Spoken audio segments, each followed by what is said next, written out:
Hey everyone, Brian here, back again with what I recently picked up here. This is July 10th, so we'll start off with some Nintendo Power magazines I picked up. Always on the lookout for Nintendo Powers, and old game magazines in general make for great reading and great nostalgia. Like a time machine to open them up and read about games of past generations. So we'll start off with these two here. This is issue number 206, and this is issue number 218. These two in particular are, out of my lot I got, these are the only two that I have here that were published by Nintendo themselves.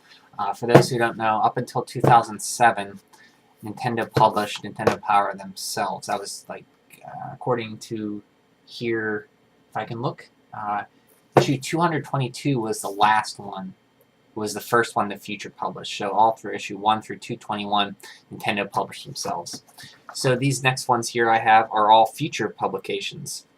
They published the magazine. So we'll start off with, this is issue number 225, Sonic Dark Chronicles. It's like a Sonic RPG, I believe. 230, Castlevania Order of Ecclesia on the cover. 229, this has music games, Mario and Sonic at the Olympic Games.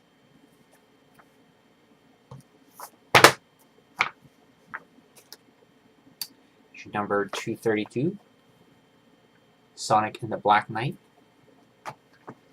A game I'm currently playing, Wario Land Shake It, October 2008. This is 233. Issue number 237 has Teenage Mutant Ninja Turtles on the front.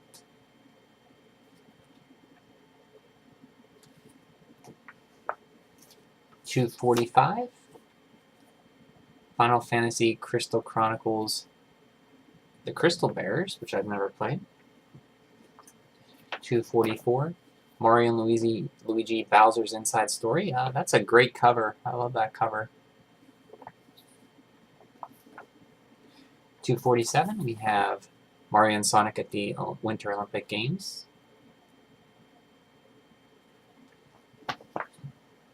Number 248, New Super Mario Bros. Wii.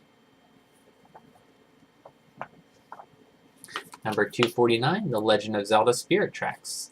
After I finish Phantom Hourglass, which I'm playing currently, I'm going to start Spirit Tracks. Issue 250, Mega Man 10. 250 issues. 251, we have NBA Jam. And 252, Pokemon Heart Gold and Soul Silver. So that is the Nintendo Powers I got.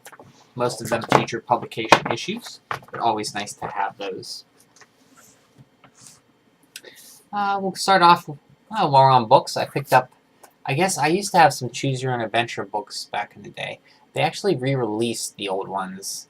I guess this is one I had the original back in the day, Journey Under the Sea. But this is actually a re-release of that book. So if there's any more, I'll keep an eye out for them. Oh yeah, I should explain more. For those who don't know, basically you read a few pages, it says, do you want to go here? You turn to the next page and it has more dialogue, more text, a story, and then you pick another page to go to. It's different paths in a story told over different pages depending on where you flip to. I had about 4 of them, 3 or 4 of them, I think. Maybe 2 or 3, I can't remember. I had at least 2, maybe 4. For Game Boy Advance, I picked up Wolfenstein. I guess that's how you say it. Wolfenstein 3D. And it's actually funny because this game is actually rated mature. So, interesting. And Doom for rated T. I played some of this. Very good port on Doom. And on the micro, everything looks very crisp too. awesome to have Doom. I'm still on the lookout for Doom 2, which was actually also released for the Game Boy Advance. It's hard to find, but I'll find it someday, hopefully. Bought those because I finished Doom 4 on the PS4, and I've been on a Doom kick, and I love Doom 4. Can't talk enough good things about that game. Also, I was back home, and there was a Spencer's Gifts in my old mall, and so I stopped in and I picked up this World of Nintendo Dark Link figure, or Shadow Link figure, from Ocarina of Time. But I always think of Dark Link from Zelda 2, but this one is from the model of Ocarina of Time. I think when you fight him in the mirror room in Ocarina of Time. Some DS games. We have Resident Evil Deadly Silence. This is basically a remake of Resident Evil on the Nintendo DS with stylus controls, I think. It says Classic Mode, the original Resident Evil, Rebirth Mode, a high-octane, action-intensive game. So I don't know if it has touch controls or not. I've never played a Resident Evil game. I have the remake, and I have this. I might actually play this one first, because usually handhelds I have on a dresser, and I can pick up and play when I'm just sitting down or something. I prefer to play games on handhelds nowadays. And I got this brand new. I had the first Dragon Quest Monster Joker. This is the second one. This was brand new for $10. Apparently, this is a Nintendo later in the life of the DS. They produce new reissues of games with the new cases without the Game Boy Advance cartridge slot in them. These are eco-friendly cases, so they have this eco packaging. I don't know exactly when, but my Order of Ecclesia game has this packaging too. So, interesting note. So now I have both Dragon Quest Monster Joker games and Resident Evil Deadly Silence. So that's awesome. Wii U games. I picked up Mighty Number 9. I haven't played it yet. I backed this for $60 back in 2013. I never received my computer copy, though. Downloadable copy. So I picked up the Wii U version, and I haven't played it yet. Hopefully, I will get my PC copy here soon. I've gotten everything but that. I also have I've got my digital strategy books, an art book, and soundtrack. But I'm also waiting for the actual physical art book I think they're sending me. I also got a physical instruction manual and a game box for the game, like an 8-bit game box. But happy to play this from what I've seen. It looks pretty fun. I've been hearing terrible things about it, but it doesn't look that bad from what I've seen. I've seen of it. It looks like a Mega Man game, or an 8-bit platforming game. I kind of like the mechanic of dashing. I've never played much at all of the X games, and there's dashing in that. So happy to have Mighty Number 9. Glad it's out. And also, when I was back home, I picked up this for $5. The Legend of Zelda Legend of Zelda Animated Series. It says Collector's Edition, but I don't think it's really. They just put that on there. This is made by Encircle and Entertainment and Cookie Jar. This has all the episodes, about 195 minutes, and I have nostalgia of this show and Super Mario Bros. Super, so I like them. I know people like to crap on them a lot, but I enjoy them for what they are.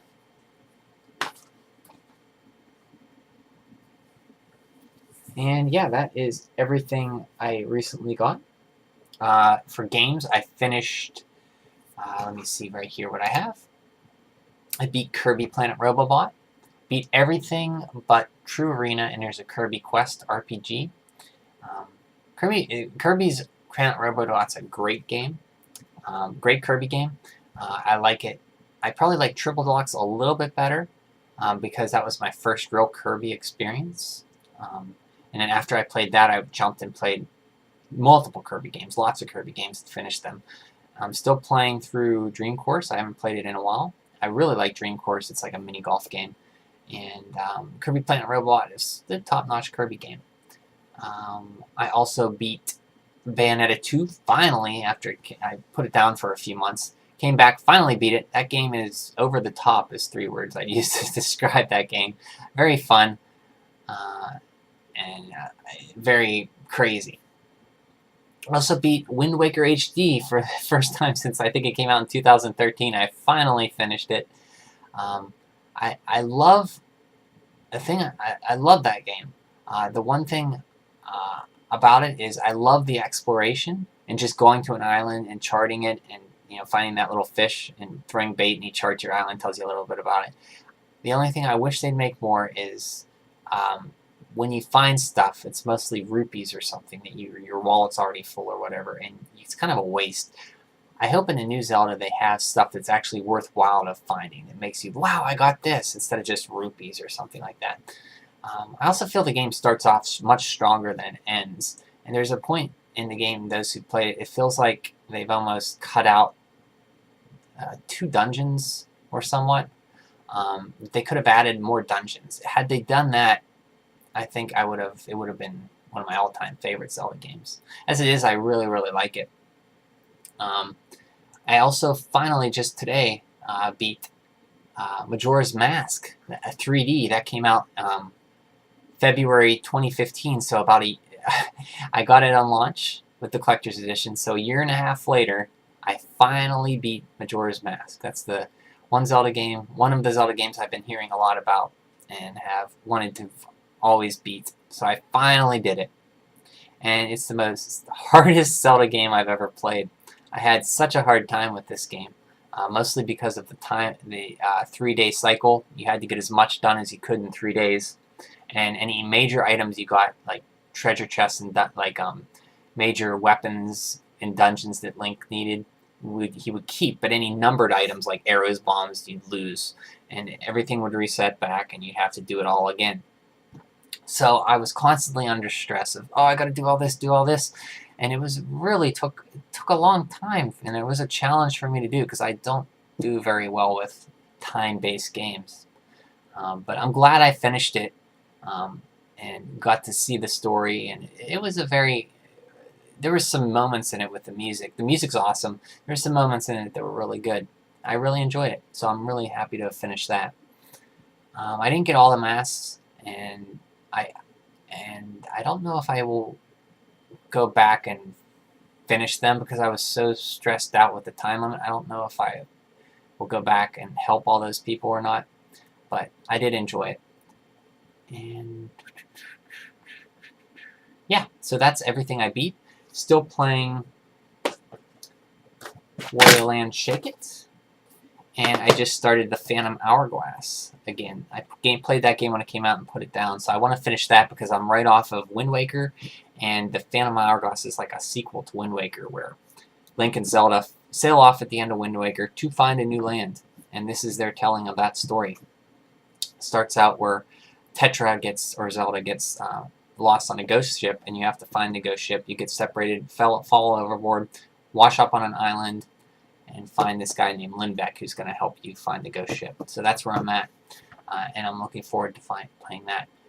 And still Mario Maker, I've gotten caught up on all the costumes, and if the Nintendo released official levels designed from Nintendo themselves that are awesome, especially the Bowser levels, and are very, very challenging and hard, but very fun. So every time I was happy when I went in and found out that there was like three Bowser levels I haven't beaten. So I beat all the official Nintendo released levels and have everything caught up except for I haven't beaten hard mode yet at all for any costumes. So I'm missing about 12 costumes. But that's how I play Mario Maker. I just play levels. I don't design them at all. I'd rather play them. And what else am I playing? Still off and on. I'm still playing, not as much. I put down Super Mario and Luigi Superstar Saga, and I haven't played that in a while. I might pick that back up. And Kirby's Dream Course I want to finish, because that's one of the few other Kirby games I haven't finished. But that's basically it. I hope everybody is having a great summer, and I will see you again soon. Bye.